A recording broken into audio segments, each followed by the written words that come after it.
Instagram. All right, we'll get up live on everywhere soon. Give me just a second. It's Monday morning. You all know Monday mornings. All right. All right. We're good. We are now live on all the channels. We have Facebook, YouTube, Instagram, Twitter, Twitch. Everywhere we could possibly like to be. We're live. Good. Today was a hectic morning because it was James's first day of school. Actually, preschool. It's 2 years, 8 months old. Apparently they start school and they're 2 years, 8 months old now. Not too sure why they start school when they're 2 years, 8 months old. It's only for, 2.5 hours? Not such a long school day. But they're going to learn stuff. They were talking to us the other day about what they're going to learn. They're going to learn the alphabet. I'm like, James already knows the alphabet. Like, they're going to learn their numbers. I'm like, James already knows his numbers. Maybe he needs to be in an advanced preschool. We'll see. It'll be a lot of fun. His mommy's there with him this morning. All right. First things first. What are we talking about today? I already forgot the title. Goodness. Today we're going to talk about growing up. Because, like I said, James has his first day of preschool. Growing up. Make sure you write the title. For those who don't know, I have a little note card every day where I write down what exactly we were discussing. All the old note cards are right down there in a giant pile. This isn't really a note card. This is a sticky note. I'm going to make a book out of these one day. Don't know if it's going to be a good book or a bad book. Presumably it'll be a good book. Try to make mostly good books. There's all my books back there. I think they're good. But yeah, man, I'm just rambling because I'm so frazzled. I'm frazzled because it's hot. I ran outside. I walked James to school. He had to be there at 8:45. Then I ran home. I got home at about 8:52. I made coffee. It was 8:55. Realized there was a whole lot of dishes to be done. It was 8:59. Then it's time to start. And then in all of that, I forgot to go live on all the channels. So you know how it goes. So today, we're talking about growing up. First things first, you have to realize that as you progress in life, things change. So many people do not want to change. They are definitely afraid of change. And you have to ask, why? Why am I afraid of this change, right?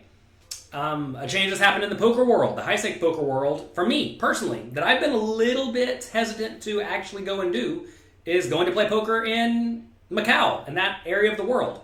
I played essentially no poker over there. Australia doesn't count in my mind.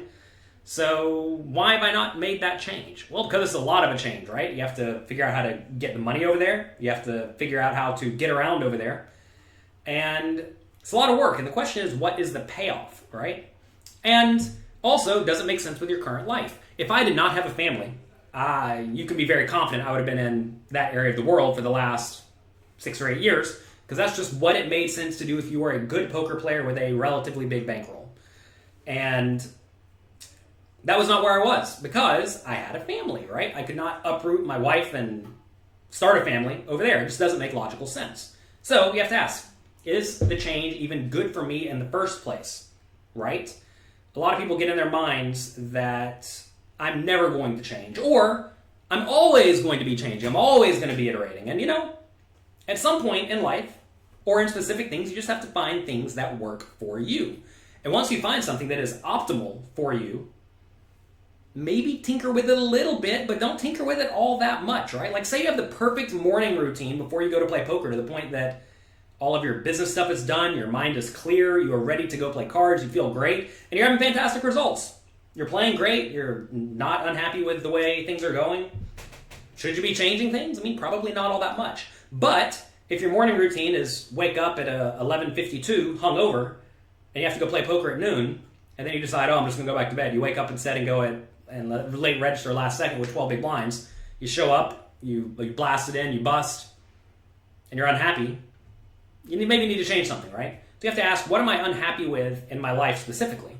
And also, where am I trying to get? Like, for example, I was not trying to become the best super high-stakes cash game player in Macau. That wasn't my goal, because I have different priorities, right? And it's important to realize that everyone does not have the same priorities. But as you grow up, your priorities will shift. Whenever I was young, I just wanted to be the best poker player I could possibly be. I wanted to play all the time. I wanted to grind all the time. I wanted to improve as much as I possibly could. And it was a very singular focus, which is fine, right? But over time, things do change, and you have to understand that that is A-okay. The sound is only playing through one speaker on YouTube. Sorry. Definitely can't fix that right now. It's important to realize that once you do decide that you want to make a change, let's say you're in bad physical shape and you want to start exercising and eating right, realize that those changes may be a little bit painful, right? For example, if you never go to the gym and all of a sudden you start going to the gym 3 hours a week, not even a lot, you're going to have a little bit less time. That said, maybe you can utilize the time at the gym doing different things, like listening to podcasts or whatever, right? You're going to be in physical pain. If you don't work out and you start working out, it's going to hurt. The other day, we went to Uncle Eddie's house, to the pool, to go swimming, and every time I was holding Thomas, I would just do squats. Then the next day, I'm like, goodness gracious, my legs are hurting like crazy. And it's because I haven't been in the gym like I'm supposed to be since I had the kids. I used to be in the gym, I don't know, maybe 7 hours a week, give or take. Which isn't like a ton, but it's still some, right? If you're in the gym working out 7 hours a week, you're going to be in pretty good shape. But if you're in the gym no hours of the week, and instead you're just picking up kids, you'll be in much, much worse shape. Some people say, oh, but you're picking up the kids and you're living an active life. It's like, it's not a substitute for going in and like actually working out hard. At least in my opinion, right? Some people think, oh, I'm going to go walk around the block. That's exercise. It's like, it is if you're not in very good shape. But if you're in good shape and you're like trying to run 5-minute miles and stuff, then it's a very different workout. So understand, right, priorities are very important. And also realize that change is going to be painful. No pain, no gain. That's right. Now look, I'm not saying you need to work out till you break your leg or whatever. Don't be an idiot when it comes to making changes. But at the same time, change is difficult. And it's important to develop discipline. You have to understand that to be the best version of you, you just have to do the things that you know you need to get done. And look, I don't know what you all are doing in life. I don't know what your situation is. I don't know where you are trying to go. But you have to figure out what you actually want, right? What do you want? It's your first time watching live. Welcome. What's today's topic? Today's topic is growing up. And essentially making change and embracing change. And you have to ask, what are you trying to accomplish? Kevin said he bought a stationary bike. You do it 30 minutes a day. And see, Kevin, this is a really good example, right? Stationary bikes are great for some forms of exercise and awful for other forms of exercise, right? And that's not to say it's good or bad. It's certainly better than nothing. But, like, say you want to build lots of muscle, which, again, it's not my goal. But if that was your goal, then clearly that's not necessarily ideal. You can't hear me out of your right ear, huh?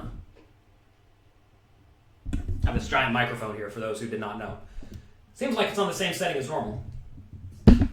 Let's see what's going on Twitch, since everyone's complaining about the sound. Sorry. Are we on? All right. Speaker, microphone, mix to mono, no. Default. Audio mixing, automatic. Should I restore it to defaults?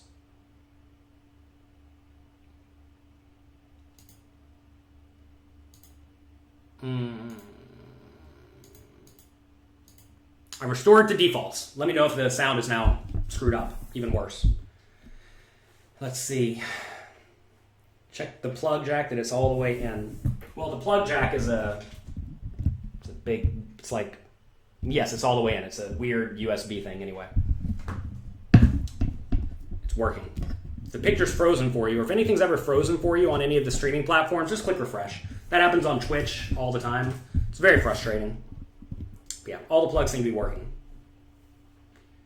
They need to mouse over the screen and adjust the Twitch volume on their end. Well, whatever. Look, I'm not a sound person. I think it's working. I reset to defaults. It was working last time we were here. You never know. I'm supposed to be commentating some World Poker Tour final tables over the next month. Remotely. From my home. Through XSplit, which it's right over here, for those who are not aware. And I'm a little bit nervous about it. You have to make sure the setup's working. I bought a whole roll of I bought a whole roll of what is this called? Cable to wire in, to hardwire into the modem. We're taking it seriously. I mean, like, look, everything's broken today. If you're on Facebook trying to talk to me, sorry, we have literally no Facebook comments here today. And I know we normally have time. I know Louis Philippe's here. Don't know where he is, but can't see Louis Philippe. Sorry. So anyway, lots of technical issues.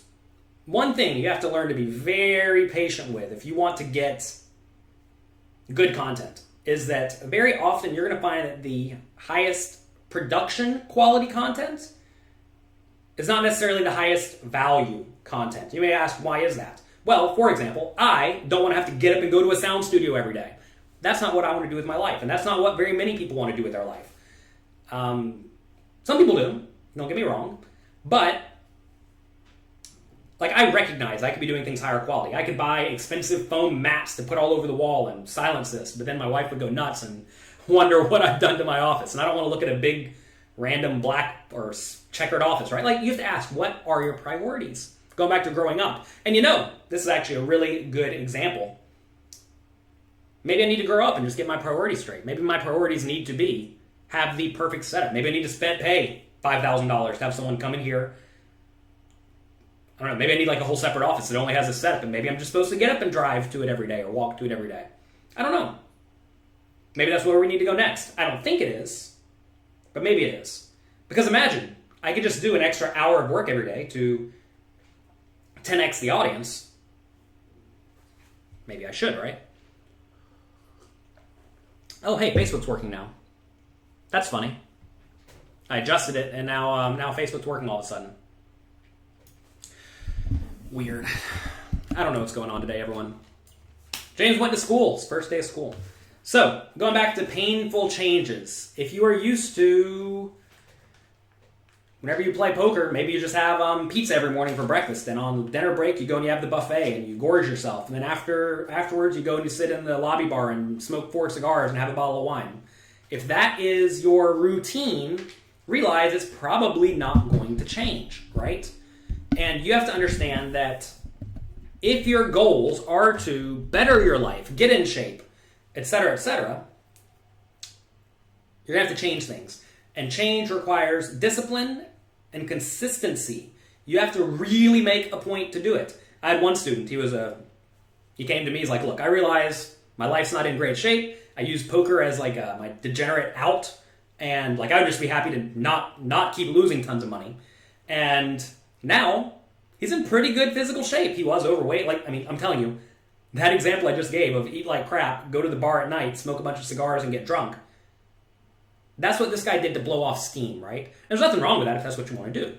But that's not what he wanted to do anymore. He realized things were not going well, and I helped him change it. He listened to what I suggested doing, and we weaned him off of stuff. I'm not saying just, okay, no more cigars, no more wine, no more buffet. It was more like, all right, instead of having pizza in the morning, let's have a big solid salad. Same number of calories as a pizza, but it's salad. We'll instead of eating 2 salads in the morning, we'll get down to 1 eventually. And then at the buffet, don't go for any fried stuff. You can go to the buffet, just don't have any fried stuff. Fine. At night, go have 1 cigar, go have 2 glasses of wine. Okay? See, this is a way to make it not actually that painful. At least in my experience, working with my students. If you can find ways to make the change easy and not so painful, it's way more. They're way more likely to take it as opposed to no more anything. You have to eat only salads. That's it. People don't like that. But if you slowly get there, at least in my experience, that's what's worked for my students. Now the guy's a regular on the high stakes circuit. He's in decent shape, and he's got his act together. He doesn't lose at poker anymore. He's like a break-even recreational poker player at the high stakes, which is exactly what he wants. It's what he wanted, right? And to be able to go from horribly out of shape, losing tons of money, to in decent shape, happy with life, happy with his setup, happy with his business, like that is what I'm trying to accomplish with my students. And you have to realize that you must be open to change. So many people are not open to change to the point that they never... Well, they always degrade through life, right? You always want to make sure you're getting upgraded through life. And, look, whenever I was 23, 24 years old, I was horribly out of shape. I didn't have any real vices. I got in bad shape because I just sat in a chair all day and played poker and ate bad food. My change was relatively easy. I actually have a blog post about this. How I lost 40 pounds. So Google Jonathan Little, how I lost 40 pounds. And you'll see what I did. It wasn't even all that hard, but I had an awakening, right? And I realized that I was not in great shape. What happened is I was looking at my friend, Andrew Roble, and he was basically telling everyone he could, get in good shape. It will make you play better poker. And sure enough, it did. Good morning from Australia. Hello. I love Australia. It's a great country. As someone who plays the occasional tournament, how big of a role should hand equity play in your decision making? Well, range versus range equity is the most important question. I'm not exactly sure what you're asking, Sand Shark. I suggest you go to pokercoaching.com/cash. Go there, get my cash game masterclass, and study it. That will go a long way to making you a much, much better poker player. You want to crush the low to mid stakes and lose 40 pounds? Emmanuel, look, I'm going to give you the exact way to get in better shape and beat poker. Go to jonathanlittlepoker.com/ Google Jonathan Little, how I lost 40 pounds, read it, and do it. There's a book back here. No, that's not it. I don't have it in here. The 4-Hour Body by Tim Ferriss. Go and read his chapter on the slow carb diet. Basically, just stop eating unhealthily. Do that. Then get the Cash Game Masterclass at pokercoaching.com/cash. Study that. Go through all the quizzes on poker coaching. Go through all the homework. It's going to be work, right? This is painful. It's not easy to just start working hard and improving. But you must take time to change. And look, people tell me on poker coaching all the time, I like doing the quizzes. They're way easier and less strenuous than the homework. Because the homework takes time. It takes like an hour. It takes me like 40 minutes, and I'm pretty fast at it. And you just got to do it. That's the work you have to do. If you do that work, and you even do like 50 homework challenges, don't even do all of them, just do like 50 of them. You'll get pretty good. But that's 50 hours of study, right? And 50 hours of study is more than a lot of people want to do. They just want to take it easy and chill. And, to be fair, that is why I made the quizzes on poker coaching, because those are a much less difficult way to slowly pick up the knowledge. But quick way to do it is exactly what I said. Get your body in good shape. 4-Hour Body by Tim Ferriss. You can actually go to jonathanlittlepoker.com/things I use. Someone wants to post it in the chat. Feel free. I think I have a link to the 4-Hour Body there. If you all want to give me a few dollars, every time you go to buy anything on Amazon, go to jonathanlittlepoker.com/books. Click on one of those links. It'll take you to Amazon. Actually, no, that won't take you to Amazon. Go to the Things I Use page. That will take you to Amazon. And then anything you buy, they give me like 5%. I'll take a free 5% of everything everyone buys on Amazon. One time, one of my students knew he was going to go buy like $1,000 watch, so he clicked on my link and just gave me a free pile of money. It was nice. Thank you. Kobe said, you studied for 6 hours yesterday building ranges. It sucked, but you did it. Well, see, look, this is the other thing, Kobe. You have to realize that eventually you need to change your mindset from studying sucks to study is what I want to do to improve at life, to the point that it becomes fun. You will find many of the best poker players in the world study a lot. You may say, how do they study so much? Studying's boring. Well, they love it. It's not work for them. A lot of people ask me, how do I make so much poker content? It's not work. I love it. And if you love it, it's not really hard. So you have to change your mindset. So many people have the mindset from like going to school, that they don't like doing homework. They don't like studying. They don't like going to class. But first off, realize that if you're playing poker, you're going to poker class, right? Poker class should be fun. This is like the exact one class they didn't have in school that you really, really, really wanted to go to. And I've made it for you. And then also, poker's your hobby. It's your game. It's what you do for fun. And to get better at that, to win more money from that, is just incredibly valuable. I mean, for example, any amount of time that you put into poker is way going to pay itself off in terms of future equity, especially if you're not already just like crushing it, which I presume most people aren't crushing it. And like even if you plug a few leaks, that is worth so much. Also, some people complain about the cost of online poker coaching, which in my mind is almost nothing. Because think about it, right? For private coaching, I charge $500 an hour. It's expensive. I get it. A lot of other coaches charge this amount. Some coaches charge less, like $100 an hour.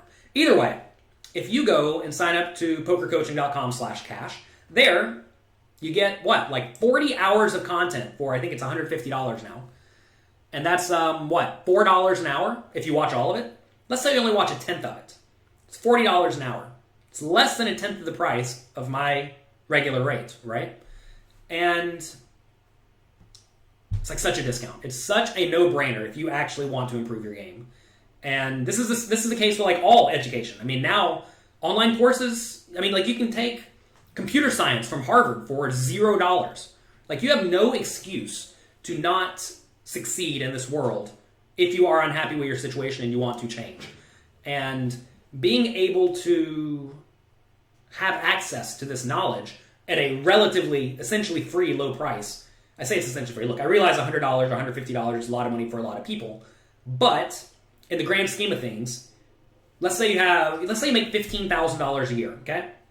It's 1% of your income to give you the potential to go from making $15,000 a year to $50,000 or $100,000 a year. You just think about it. Think about how irrelevant that price is, right?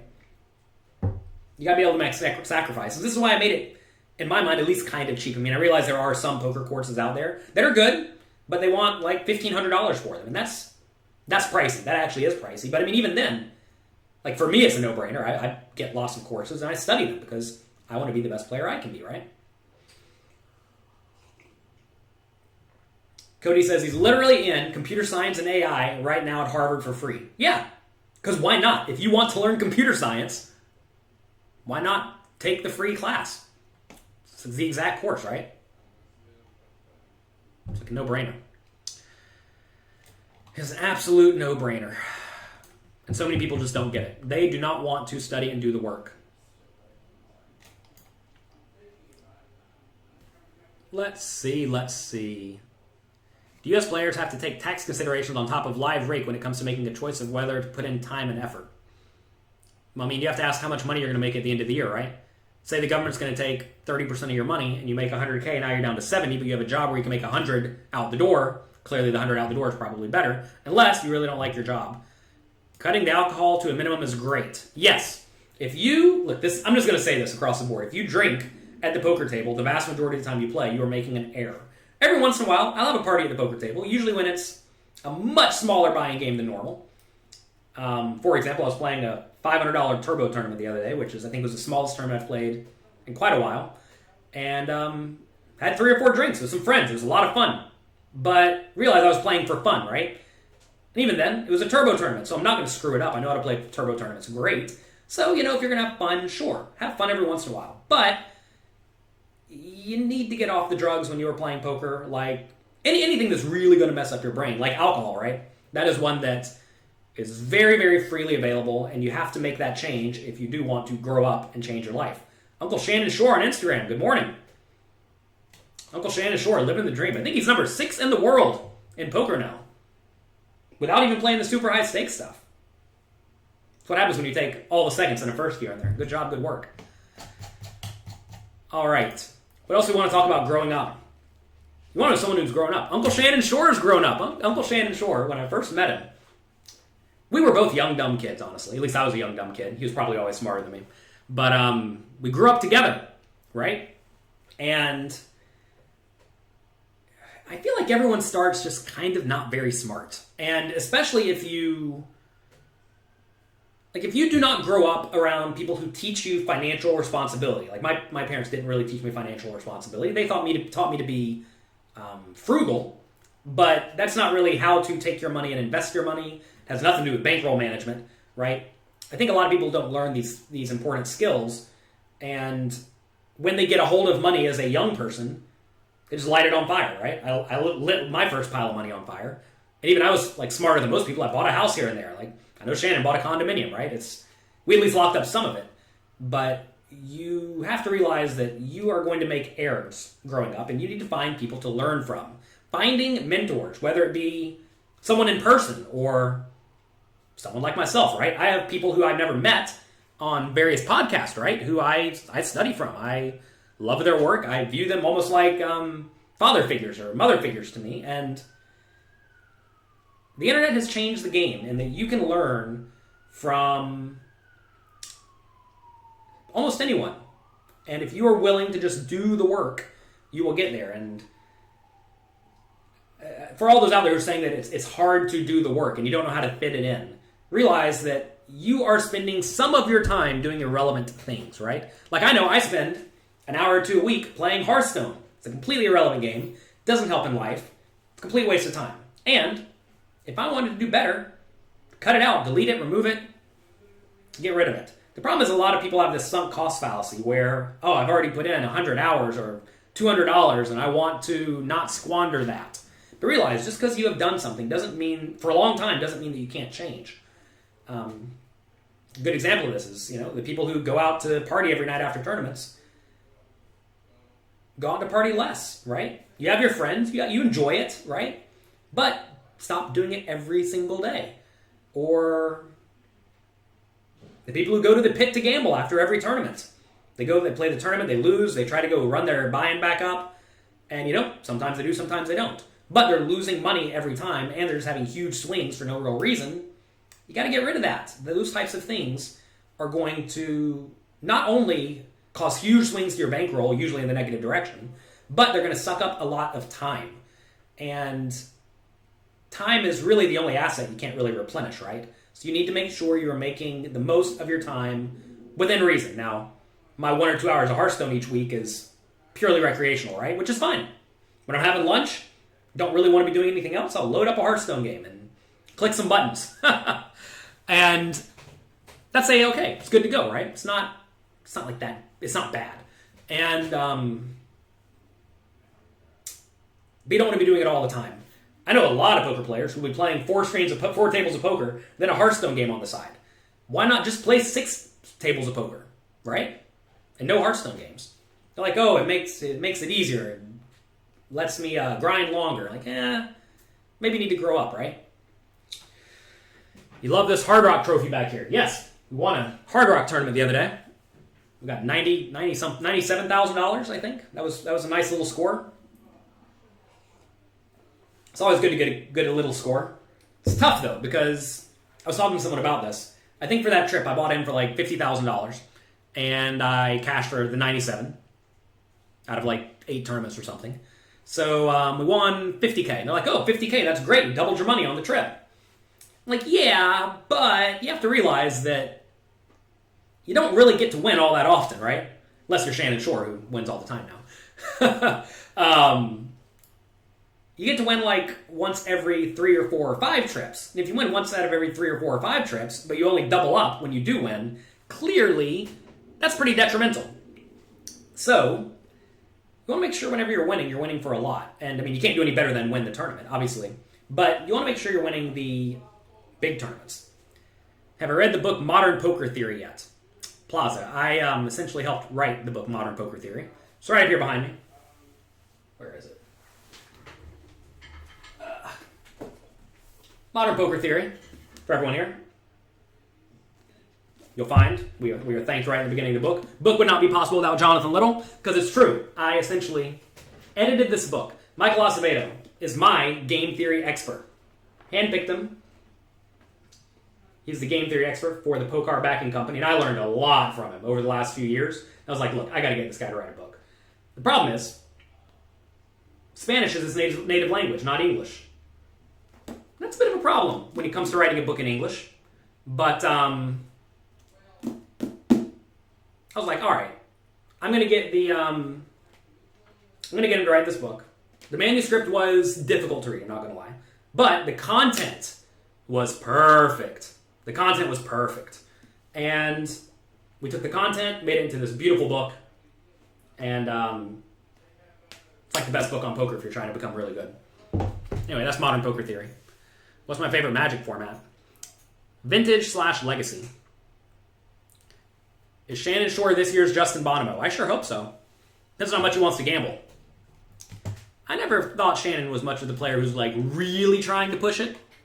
In terms of like, I got a few million to my name, let's just start playing the 100Ks. But hey, you never know. In your area, 30K starting stacks, 25, 50 blinds. They go up fast. Double, double, double. Is that beatable? Depends on the rake, right? It's a push-fold fest. It's not a push-fold fest. No one knows how to play 20 big blind poker right. They all just jam or fold, and it's a big mistake. Read Modern Poker Theory. Go to pokercoaching.com. Get the implementable GTO charts. You will see you're not actually jamming or folding all that often with 20 big blinds. There's been this misconception by various push-fold apps out there that when someone raises, you have to be all in or fold. Someone put out a shove or fold, like a reshove chart in their push-fold app recently. And I've had like 50 people say, oh man, look at these sweet reshove charts. Now you can just play perfectly. I'm like, no. Do you realize how much money you're lighting on fire? Because your options are not all in or fold. All in, re-raise small, call or fold. Really. All in, call or fold. Not using that call option cost you tons of money. For example, say in a scenario, button raises, you're in the big blind. I remember having this thought out. What was it? I think it's with 20 big blinds, right? 15 big, maybe it's 15 big blinds? I think it's 15 big blinds. If button raises, you can call or shove, if you use call or shove or fold strategy, like 85% of your hands. But if you use only shove or fold, you can only play like 65% of your hands. It's a 20% increase in terms of hands you can profitably play just by not following a reshove chart. It's a big mistake. So it's not all in or fold. It's not all in or fold. If I tried this GTO Plus, I don't even know what that is. I do like the DTO program, the DTO app. I think that's very solid. I like Poker Snowy. I think that's solid. You can go to jonathanlittlepoker.com/pokersnowy. They gave me a little bit of kickback on that. I definitely enjoy that program. I've learned a lot from it. Bryn Kinney is there for the gamble. Bryn Kinney is not afraid. How much is this Modern Poker Theory book? I don't know. $40 list price. It's a good book. Good. It's a study book, right? It's a hard read. As E says, you bought this book. It's a hard read. And to be fair, it was a way harder read before I got a hold of it. I actually made it understandable. One thing, whenever you're writing an educational book like this, or like my books, the way at least I do it, the way I suggest authors do it, is they write the book, send it to like 10 people after they get it pretty clean. They're going to come back, and you ask them, fix any grammar problems, fix any typos, whatever, and also ask any questions you have. Any questions. Write it in the comments. You'll get the book back, and there'll be like 100 questions. Then you take those 100 questions and you answer all of them. And usually there's more like clarification, right? Like in Modern Poker Theory, look, I understand GTO poker pretty well, but like even then they were like, uh-oh, bad connection on Instagram. Come back, Instagram. Even then I had like 10 questions, or maybe it was like 100 questions throughout this book. And that's a lot, right? And so what you do is you get your 100 questions back, you implement them, you rewrite it, send it to more people, get more questions back. You'll get some back, fewer. Do that again. Inevitably, you'll answer all the questions that are in the book. And once all the questions are answered, then the book's pretty solid. There are 108 pages before you get to pre-flop. This is not a baby book. This is a grown-up book. We discussed this already. What should you study for tournament, says TJ. Good morning, TJ. Hope life's treating you well. Go to pokercoaching.com. You can sign up for a completely free trial. Go through the free content there. There are, I think, some number of quizzes. And then there are also, I think, 3 homework challenges. Go through and do the homework challenges. Hear the question, stop the video, do the homework. Then watch my answer, see how your answer compares, and figure out how you compared, right? And do that. If you like that, sign up for Poker Coaching. There's, like 50 homework challenges now. It's going to take you a lot of time. There's like 500 quizzes. Going through that alone will make you significantly better at poker. Let's see. You could have an M ratio of less than 8. Kobe, I'm not sure what you're referring to. But in general, if you're playing 20 big blind stacks, you should just like never be open shoving from early position. It's a big mistake. Is Modern Poker Theory available on Audible? Not yet. Look, I will tell you all one thing. So a lot of people love audiobooks, but look at this book. Look at all these charts and images and ranges. Books like this are not, in my opinion, optimal for audiobooks. We still make them in audiobook format. I realize a lot of people like them. But the problem is all these charts are really hard to read. And like these are really hard. Like what's he going to say? In position, Hero has 22% strong hands, 38% good hands, 21% weak hands, and 19% trash compared to out of position, the caller, who has 13% strong. I mean, it's like, how are you going to actually read that in the book? That would be very difficult.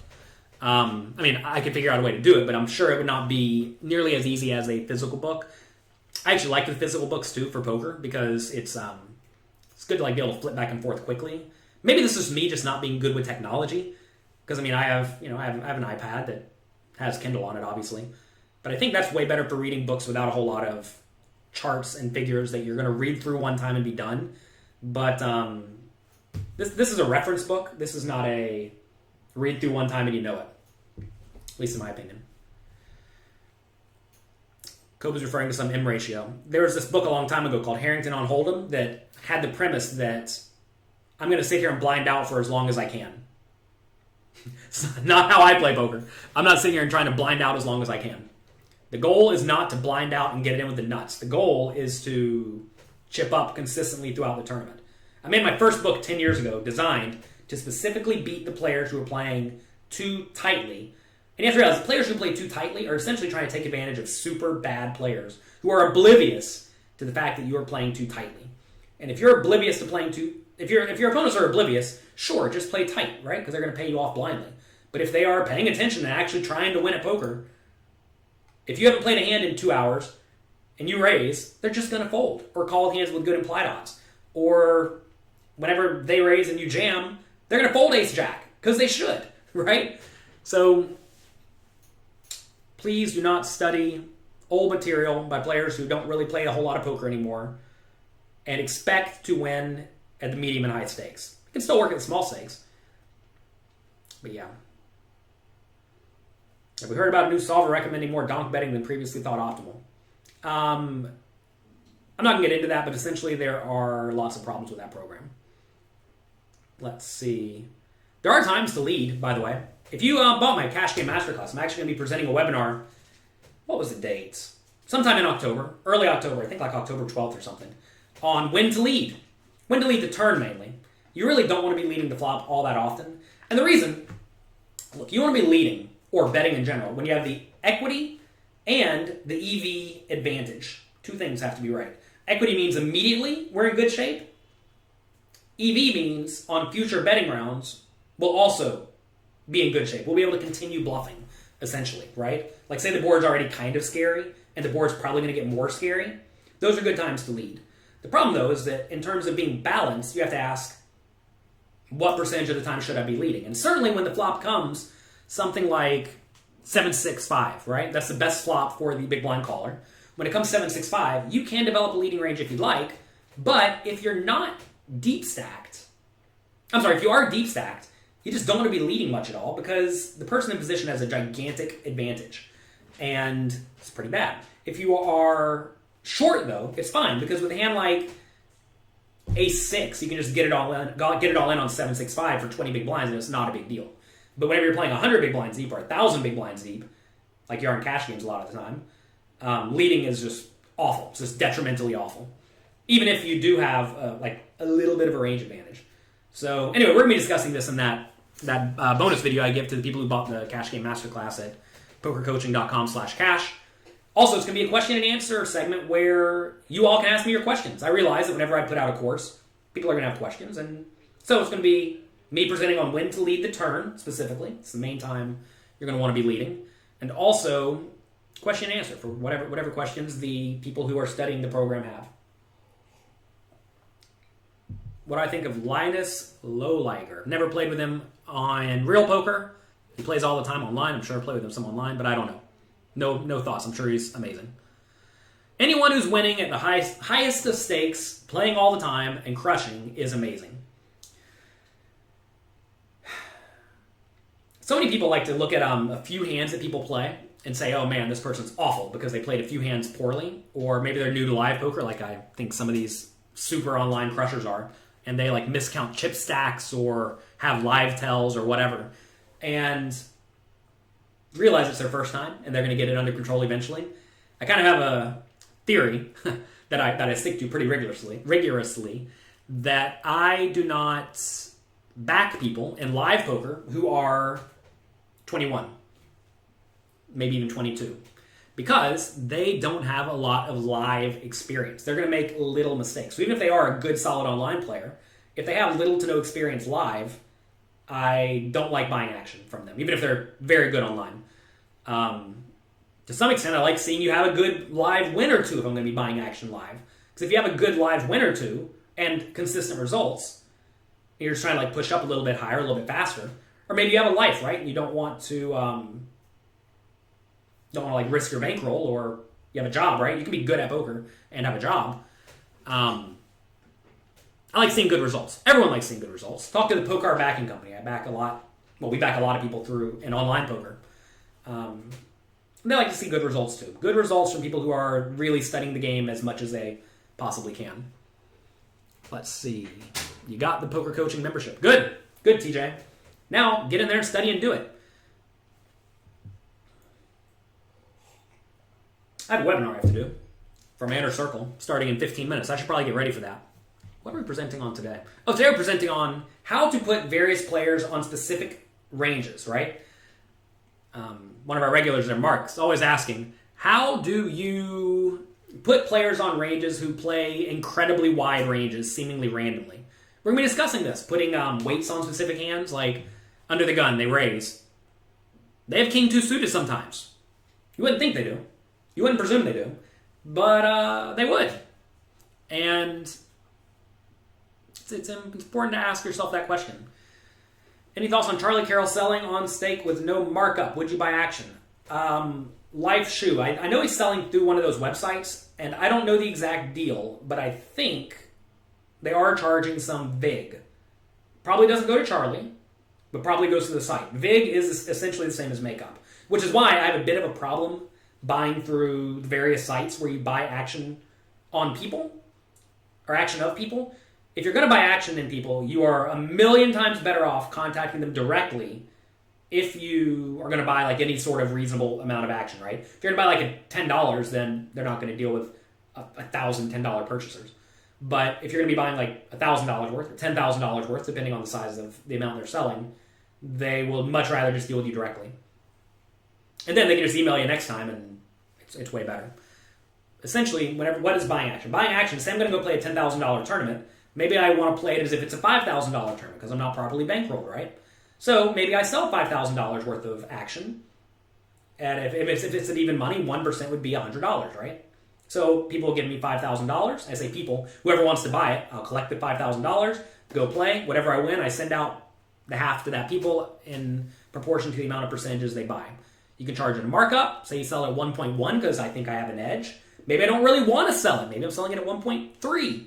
1.1 means if it was normally $100 for 1%, it'd be $110 for 1%. So if I sold 50%, I'd get back $5,500. So now I get to keep 50% for $4,500, which is nice for the backee, right? All right, I gotta go. I have to get ready. Hope you all have a great day. Don't be afraid of change. Change is often good, especially if you are the least bit self-aware and you know the things that you need to change.